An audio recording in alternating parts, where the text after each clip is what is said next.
Alors, bonjour mes chers amis et bienvenue dans cette nouvelle vidéo.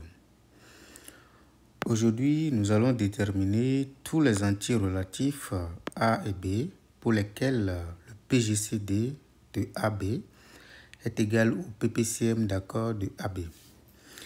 Et bien entendu, c'est un résultat qui saute aux yeux quand on regarde ça directement. On pense à une seule chose, d'accord? Mais formellement, d'accord, on va voir, d'accord, quelles sont les conditions sur AB, d'accord, pour que le PGCD soit égal au PPCM. Donc, sans plus tarder, déjà, la notion de PPCM et de PGCD, d'accord, est définie pour des entiers non nuls. Donc, déjà, le A est différent de 0 et B aussi est différent de 0. Donc, pour faire cette preuve, nous allons faire la preuve, d'accord, suivant les valeurs prises par PGCD. Donc, nous allons poser D, d'accord, égale au PGCD de AB. D'accord? Donc, allons-y. PGCD de AB est égal à D, équivaut à, d'accord, il existe Q1, d'accord, Q2, élément de Z étoile au carré, d'accord, tel que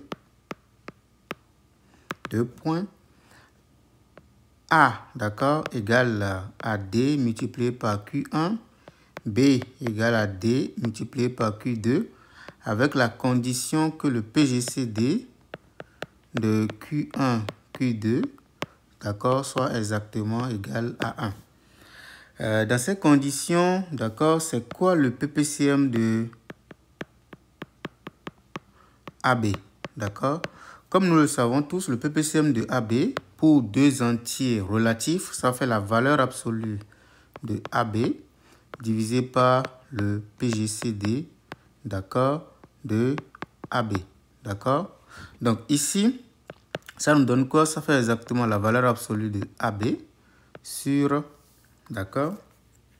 Donc on se concentre au maximum, d'accord, sur le PGCD, je l'ai appelé D, d'accord? Donc maintenant, la valeur absolue de AB, c'est quoi? C'est exactement A, c'est quoi? C'est exactement D multiplié par Q1. Et le B, c'est quoi? C'est exactement D multiplié par Q2. Donc en valeur absolue sur D. Donc ici, qu'est-ce qui se passe? Ça nous donne exactement D au carré parce que D est positif multiplié par la valeur absolue de Q1, d'accord, Q2. Tout ceci sur D. Donc si on simplifie les D, ça nous donne D fois, d'accord, valeur absolue de Q1, Q2. Qu'est-ce que nous avons maintenant? Nous avons simplement que, qu'est-ce qui se passe? On va simplement maintenant poser PPCM de AB est égal au PGCD de AB équivaut à quoi? Donc, on vient de constater que le PPCM, c'est D fois la valeur absolue de tout ça, ce qui nous donne D fois valeur absolue de Q1 fois Q2. Tout ceci égal à D. D, c'est le PGCD. Donc, si on simplifie encore une fois, ça veut dire que la valeur absolue de Q1, d'accord, fois Q2, c'est exactement égal à 1. D'accord? Et donc, quand on regarde ça, d'accord, ça signifie tout simplement que la valeur absolue de Q1 fois Q2, d'accord, est égale à 1. Donc, rigoureusement, on peut évidemment continuer en disant que ça, il y a une seule condition, ça veut dire que la valeur absolue de Q1 est égale à 1 et la valeur absolue de Q2 aussi est égale à 1. Parce que là, on prend les valeurs absolues, d'accord? Et donc, quand on regarde correctement le A, d'accord, on constate qu'en réalité, tout simplement, quand on regarde la valeur absolue de A ici, ça fait exactement D multiplié par la valeur absolue de comment on appelle ça, de Q1. Et la valeur absolue de Q2 aussi.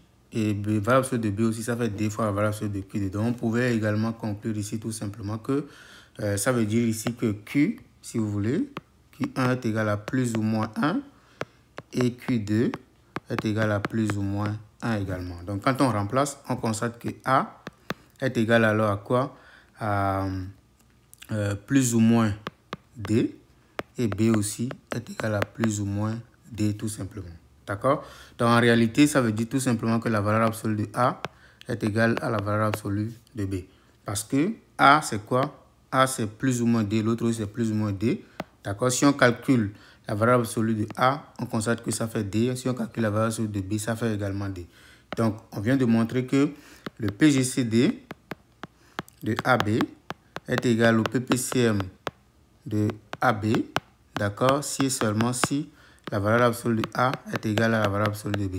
Bien évidemment, si la valeur absolue de A, si vous voulez, ceux qui voient ceci comme une implication, d'accord, la réciproque est triviale parce que si la valeur absolue de A est égale à la valeur absolue de B, naturellement, le PGCD de AB est égal au PGCD, d'accord, au PPCM de AB. Donc voilà un peu ce qu'il faut comprendre, d'accord, si vous avez d'égalité entre le PPCM et le PGCD, nécessairement, d'accord, la valeur absolue de A est égale à la valeur absolue de B.